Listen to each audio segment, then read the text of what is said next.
কুমারধারা তীর্থের মাহাত্ম্য। বৃদ্ধ ব্রাহ্মণ। একবার ভেঙ্কটেশ্বর স্বামী বালকের রূপে ভেঙ্কটাচল পর্বতে বিচরণ করছিলেন।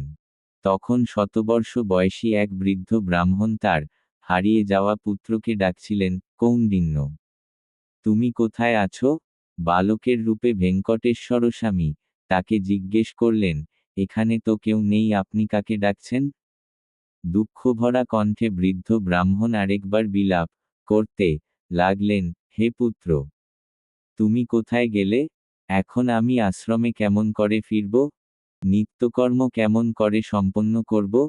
তখন ভেঙ্কটেশ্বর স্বামী বললেন, হে ব্রাহ্মণ, তোমার শরীর শিথিল হয়ে গেছে, চুল সাদা হয়ে গেছে, ত্বকে ভাঁজ পড়েছে, দৃষ্টি ম্লান হয়ে গেছে।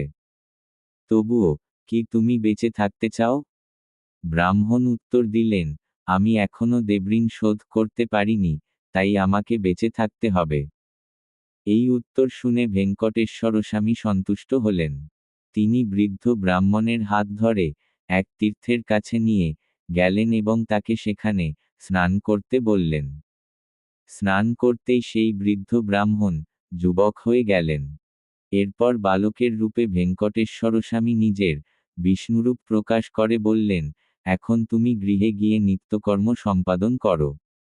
বৃদ্ধ ব্রাহ্মণ যুবক রূপ লাভ করার কারণে ওই তীর্থকে কুমারধারা তীর্থ বলা হল।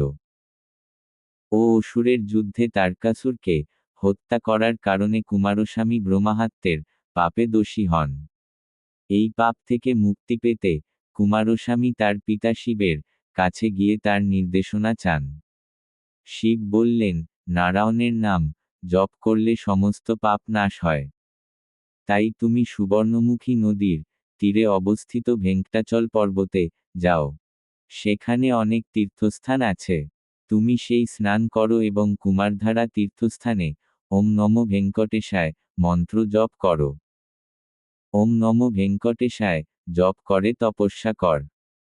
দেবতাদের সেনাপতি কুমারস্বামী শিবের নির্দেশ অনুসারে ভেঙ্কটাচলে পৌঁছেন এবং বিভিন্ন তীর্থস্থানে স্নান করেন এবং কুমারধারা তীর্থে দিনে 3 বার স্নান করেন, ওম নমো ভেঙ্কটেশায় মন্ত্র উচ্চারণ করেন এবং অনুগ্রহ করে 12 বছর তপস্যা করে দর্শন দেন। বললেন, তুমি তোমার পিতার কথায় বিশ্বাস করে আমার তপস্যা করেছ। এখন আমার কাছে বর চাও। কুমারস্বামী নারায়ণকে প্রদক্ষিণ করলেন এবং তাকে নমস্কার করে নানাভাবে তার প্রশংসা করে বললেন, হে ভেঙ্কটচলপতি, হে নারায়ণ, সমস্ত জগৎকে পরিব্যাপ্ত প্রভু, হে ভক্তের দুঃখ দূরকারী ভগবান। তিনি প্রার্থনা করলেন, তারকাসুরকে বধ করে আমি ব্রহ্মহত্যা পাপ করেছি। দয়া করে এই পাপ ধ্বংস করুন।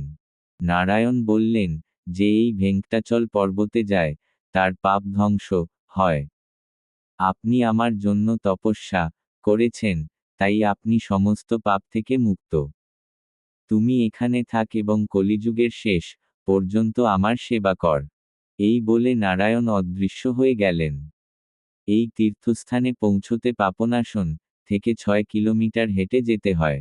বনে অবস্থানের কারণে জানুয়ারি ফেব্রুয়ারিতে শুধুমাত্র মাঘ মাসের পূর্ণিমা দিনে প্রবেশের অনুমতি দেওয়া হয়। তুম্বুর গোন তীর্থ মহিমা।